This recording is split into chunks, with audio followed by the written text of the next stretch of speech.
या उत्तराखंडमध्ये जोरदार पाऊस बरसतोय आणि या मुसळधार पावसामुळे चारधाम यात्रेला गेलेले पर्यटक हे अडकून पडलेले आहेत। यमुनोत्री धाम परिसरात ढगफुटी सदृश पाऊस पडला, त्यामुळे महाराष्ट्रातले तब्बल 200 पर्यटक अडकलेले आहेत। यामध्ये 50 पर्यटक मुंबईचे असल्याची माहिती मिळते आणि इथून बाहेर पडण्यासाठी सुखरूप सुटकेसाठी राज्य सरकारने मदत करावी अशी मागणी या पर्यटकांची आहे। उत्तराखंडावर आभाळ कोसळलं।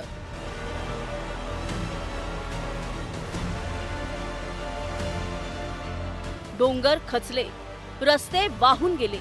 पावसामुळे खूप नुकसान झालंय रस्त्याचं। तर पुढचे 15 दिवस तरी किमान रस्ता पुढे चालू होणार नाहीये। राज्यातील 200 पर्यटक अडकले। हा जरा बीपी लो होतं, जरा भीती वाटते।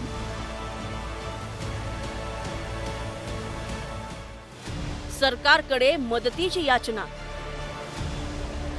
आपल्या महाराष्ट्र प्रशासनाने काय तर मदत करावी। भारताच्या उत्तरेकडील भागात पावसानं हाहाकार माजवलाय।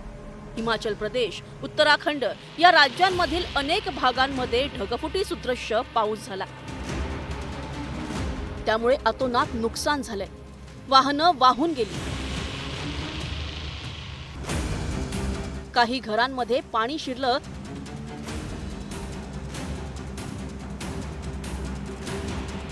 तर काही घरं इमारतीच्या पत्त्यांच्या बंगल्यासारखी जमीनदोस्त झाली।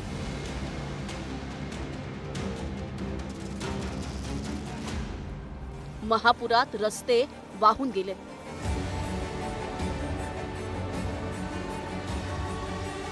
चारधाम यात्रेतील यमुनोत्रीमध्येही पावसानं कहर केलाय।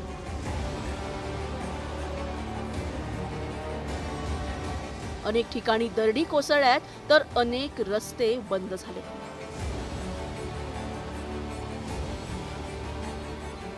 अशा परिस्थितीत महाराष्ट्रातील 200 पर्यटक यमुनोत्री धाम जवळच्या जानकी चट्टी परिसरात अडकून पडलेत।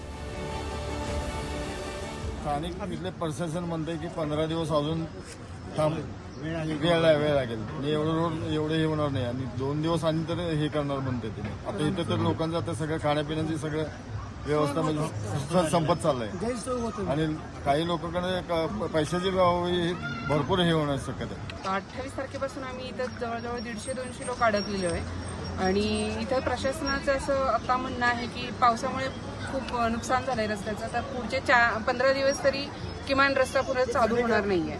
तर आम्हाला थोडी मदत हवी होती इथून बाहेर पडण्यासाठी। इथं आता खाण्यापिण्याची व्यवस्था पण आहे आता तरी। आता त्या इथले हॉटेलवाले वगैरे म्हणाले तिथे भाजी राशन वगैरे सगळं संपत आलेलं आहे, तरी याच्या पुढे काय खाण्यापिण्याची व्यवस्था ही होणे अशक्य आहे आणि काही लोक आजारी आहेत, काही लोक वयस्कर आहेत, घाबरलेले आहेत। तरी प्रशासनाने आपल्या महाराष्ट्र प्रशासनाने काय तर मदत करावी। उपमुख्यमंत्री एकनाथ शिंदे यांच्या सातारा जिल्ह्यातील महाबळेश्वरचं जाधव कुटुंबही चारधाम यात्रेला गेलं होतं। 28 जून पासून हे कुटुंब इथं अडकून पडलंय। त्यांच्याबरोबर वयोवृद्ध आहेत, अपंग आहेत, आजारी लोक आहेत। आजूबाजूला केवळ डोंगरदऱ्या आणि हाडं गोठवणारी थंडी, यामुळे पर्यटकांच्या मनात भीतीचं वातावरण आहे। भरपूर पर्वत मोठे मोठे आहेत, ते बघूनच खूप भीती वाटते आणि पाऊस सुटत असल्यामुळं असं वाटतं की काय अजून होऊ शकतं, अजून आम्ही इथं अडकलो, कधी आम्हाला बाहेर निघता येईल याची आम्हाला प्रतीक्षा आहे। सरकारची विनंती करायची आहे की एकनाथ शिंदे साहेब आमच्या विभागातील आहेत। यापूर्वी शिंदे साहेबांनी उत्तराखंडमध्ये अडकलेल्या अनेक प्रवाशांना सुखरूप बाहेर काढलं होतं आणि यावेळी आम्ही त्यांच्या विभागातले असल्यामुळे, महाबळेश्वरचे असल्यामुळे आमच्यासह इतर जे महाराष्ट्रातील पर्यटक आहेत त्यांना सुद्धा त्यांनी सुखरूप बाहेर काढावं हीच त्यांना विनंती। उत्तराखंड सरकारकडून सध्या पर्यटकांच्या खाण्यापिण्याची काळजी घेतली जाते, मात्र उंचावरील या भागात हॉटेलमध्ये असलेलं सामानही पुढचे 2 ते 4 दिवसच पुरेल इतकंच आहे। त्यामुळे सरकारनं लवकरात लवकर आम्हाला इथून बाहेर काढावं अशी मागणी हे पर्यटक करतायत। इथल्या स्थानिक प्रशासन आता आजही सांगतंय की अजून 10 ते 15 दिवस लागतील ते सगळे रोड वगैरे क्लिअर व्हायला आणि आम्ही खूप घाबरलेलो आहोत कारण या अशा परिस्थितीत इथलं राशनही संपतंय, आमच्या खिशातले पैसेही संपतायत। आम्हाला बाहेर निघण्यासाठी काहीतरी मार्ग हवा आहे. स्थानिक सपोर्ट करतायत, मदत करतायत, पण त्यांच्या पण काही गोष्टी अशा ना जेवढं उपलब्ध आहे तेवढंच ते मदत करू शकतात. जर आमचे पर्यटक कोणी असे तिथं काही लँडस्लायडिंगमुळे वगैरे अडकले असतील तर आमच्या इकडचे आम्ही अधिकाऱ्यांचं एक पथक आमच्या विभागाचं तिथं पाठवू आणि जरूर त्यांना लवकरात लवकर रेस्क्यू करण्यासाठी उत्तराखंड सरकारबरोबर आम्ही प्रयत्न करू संयुक्त. हिमाचल प्रदेश आणि उत्तराखंड राज्यात सध्या रेड अलर्ट जारी करण्यात आलाय. पावसाचा जोर अद्यापही कमी झालेला नाही.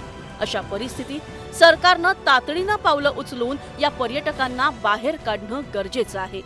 Bureau report, news 18, Lokmat.